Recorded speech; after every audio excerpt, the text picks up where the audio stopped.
Greetings. Today is August 20th, and today is the great feast of St. Bernard of Clairvaux, the patron of our parish, our spiritual father. So I'm standing here in the vestibule of our parish with the statue that greets us every time we come in. A little bit of an echo today. I'm sorry about that, but it's because of these beautiful ceilings and the beautiful space that I'm standing in.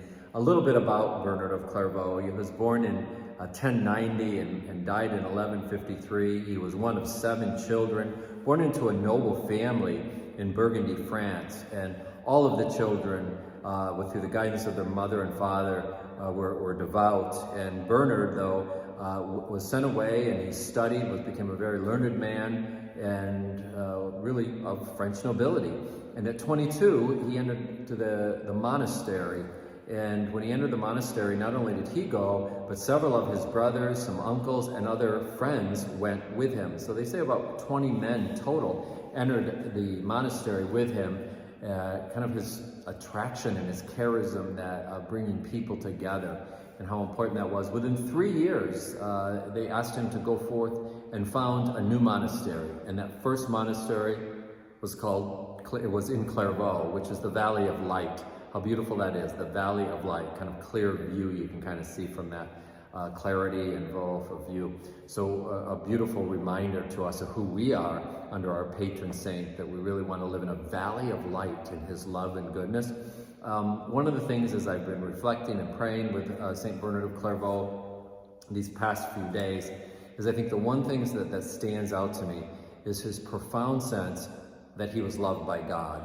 And that gave him the depth and the richness then of studying scriptures, of becoming wise. And he himself would admit that we have to understand the love of God, and that changes us. And you'll hear me often say that God is love, and God creates us, so we're created by love, in love, for love, and to love. And it's consistent with Bernard of Clairvaux's writings and theology and his guidance, is that we are beloved, each and every one of us. The readings today at Mass spoke beautifully to us about God's love, and it was the great prayer, the priestly prayer of Jesus to his Father.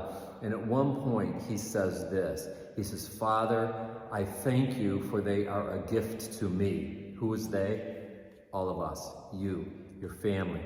We're a gift to Jesus. When we live in his love and we understand our belovedness, and we go out into the world then as a gift to others and to give ourselves away, if you will. That's what it's called to be a Christian. So a beautiful day is to celebrate, our patron, our spiritual father, and to kind of understand the great love God has for us. Because when we do that then, when we understand that we're beloved, we found our love. And we're not looking for love in all the wrong places, which you hear me say, which we all do that, in our own human weakness. But when we can rest in the love of God and his goodness, then we share that love in a beautiful way. So this coming weekend, we'll complete the Gospel of the Bread of Life from the 6th chapter of John. Looking forward then to kind of pulling all of what we've kind of been talking about the last few weeks together. Remember that this past week we talked about the real presence, that Jesus is present to us in his body, his blood, soul, and divinity. And because he's present to us, we're called to be present to him in that real presence. And when we realize that presence, it's ultimately reminding us of his divine love. We receive that divine love, mercy, forgiveness, all that he is. And then we're called to go out as gift to others. So a beautiful reminder for us to reflect upon that. The bulletin did have a number of quotes from St. Bernard of Clairvaux. Encourage you to take that, look at that, let the Lord speak to you. Many of them are about love, so it kind of pulls us deeper into his understanding of divine love and what it means for us as people of God. So we give thanks to God today in a special way for our great patron saint, a doctor of the church. We thank God for Bernard of Clairvaux's great love for God, for scripture, for wisdom, knowledge, for Mary, for his brother monks, but then his family, for his church and nature. He loved nature and the beauty of the way that God surrounds us. He embraced life, he loved life, and he loved God, and that's what attracts people into the Christian faith. When we realize we're in the world, we're not of the world, we know that we are beloved children of God. So God bless you and your family on this wonderful feast of St. Bernard of Clairvaux. I look forward to seeing you this weekend, and God bless. We'll see you on Sunday.